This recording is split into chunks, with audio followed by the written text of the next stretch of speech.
ifbixii hore ee saakay qaar ka mid ah xaafadaha ku yaala degmooyinka howlwadaaga waa bari iyo hodan ayaa ku waabariistay ayagoo inta ugu badan guryaha ku yaala degmooyinkaas lasoo hordhigay iyada la gowracay dadka ku dhaqan xaafadaha lagu arkay arrintani ayaa isugu soo baxay waddooyinka iyagoo aanan garanayn micnaha dhabta ah ee ka dambeeya xoolaha gowracan ee guryahooda lasoo hortabay iyo weliba cidda ka dambaysa hawshani ee ku lug leh waa kuwan qaar ka mid a dadweynaha ku dhaqan degmooyinka lagu arkay xoolaha gowracan oo ka hadlaya dareenkooda xilli TV-ga Soomaali Cable xaafadooda uu ku booqday hadda degmada reer howlwadaag hadaan nahay waxaan aragnay saaka hadda hurdada ka soo kacnay ida gowracan oo wax la yaab la oo meel walba laba la dhigay aan arag taas oo aan la yaabno la fajacnay hadana oo aan waligay aanan arkin subaxaan waxaan aragnay degmada agagaaraheeda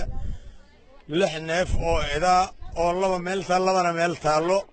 xabadana meel taal xabadna meel kala taalo markii aan aragnay tacajibeynu noqotay waxaan ana hore u arki jirin oo hadda nagu cusub waaye waana la yaabna waxay yihiin damba naqaan anagu ilaahay baa yaqaan Allah subhanahu wa ta'ala saaka markii waaga aroorta ilaahay noo burisay waxaan arkay 6 neef oo min laba ah meel kala oolo oo xaafada anaga aan waligeen waxaan arkinaa hadda oo cusub aan ka aragnay waan la yaabanahay halna meel kale u yaala asan 7 xabba isku yihiin hadii sidii loo sheegay dheen intaan ku aragnay warna uma hayna hadda kale waxay yihiin Ilaah baa og kale degmada howlwadaag saan u dhannaay waa ku yaabana walaalow saaka waxaan ku waabariisanay neefaf yar oo idaha oo subayna ah oo degmadii howlwadaag geeska gees daaftan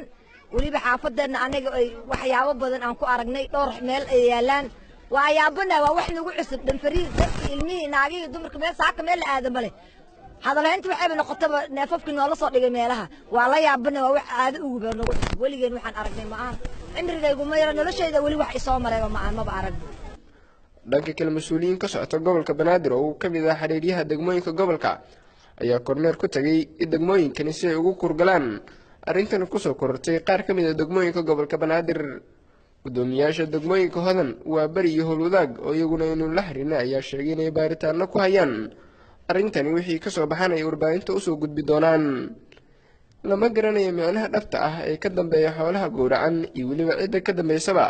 iyadoo ilaa hadda lagu muransan yahay maadaama dhacdani ugub ay ku tahay reer muqdisho inkastoo waajoogu macquul tahay inay micnaheeda fahmi karaan Abdullaahi Axmed Atoosh Soomaali Cable TV muqdisho